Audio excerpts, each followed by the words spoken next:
Shalom Bapak Ibu yang diberkati oleh Tuhan. Hari ini mari kita akan merenungkan firman Tuhan. Tema yang akan saya sampaikan adalah Spirit memberontak. Yesaya pasal 30 ayat 1 dan ayat yang kedua. Mari kita akan baca ayat ini.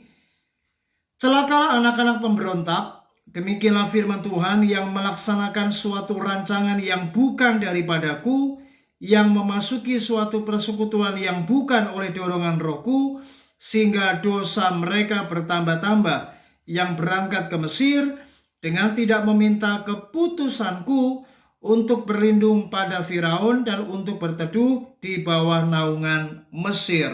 Saudara, betapa sangat jelas sekali Nabi Yesaya menyebutkan bahwa bangsa Israel, khususnya suku Yehuda, disebut sebagai anak-anak pemberontak. Mengapa? Karena mereka ternyata di hadapan Tuhan telah melakukan pemberontakan. Mereka memberontak di mana mereka mencari apa yang namanya perlindungan dari Mesir. Di mana saat itu bangsa Yehuda atau suku Yehuda ini, mereka mengalami tekanan dari bangsa Asyur, dan mereka kemudian bersekutu dengan bangsa Mesir untuk melawan Asyur. Padahal mereka sama sekali tidak meminta petunjuk dari Tuhan.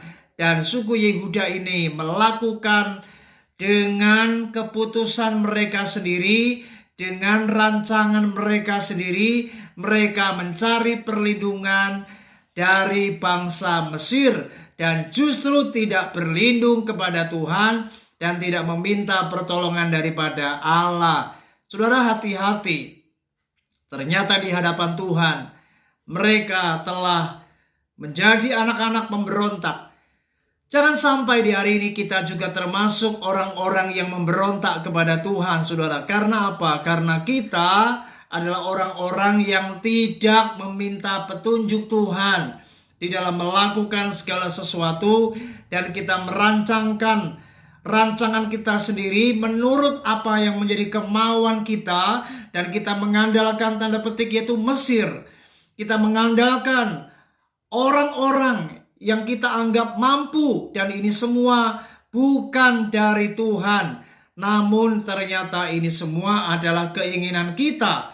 Dan ternyata ketika kita bersekutu dengan Mesir, artinya ketika kita mengandalkan segala sesuatu yang di luar Tuhan, maka ini telah mendukakan hati Tuhan, dan ternyata ini sebuah pemberontakan di mata Allah. Oleh sebab itu mari dalam segala sesuatu belajarlah untuk meminta petunjuk dari Tuhan, meminta apa yang namanya tanda petunjuk dari Tuhan, apa yang harus kita lakukan. Bahkan mari kita belajar untuk senantiasa mengandalkan Tuhan, sebab Dia adalah Allah yang mampu untuk menolong, mampu untuk melindungi, mampu untuk menyelesaikan setiap persoalan kita. Dan janganlah kita mengandalkan siapapun yang di luar Tuhan. Terlebih kita mencoba mencari hal-hal yang dari dunia ini untuk menjadi andalan kita.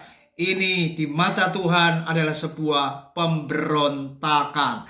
Mari jangan sampai ada di dalam hidup kita yaitu spirit yang memberontak. Tapi jadilah anak-anak Tuhan yang memiliki ketaatan dan ketundukan kepada Tuhan. Kiranya renungan ini terus memberikan kita suatu awasan agar kita boleh menjadi anak-anak Tuhan yang menyenangkan hati Tuhan, dan jangan melakukan pemberontakan di hadapan Allah. Tuhan Yesus memberkati. Shalom.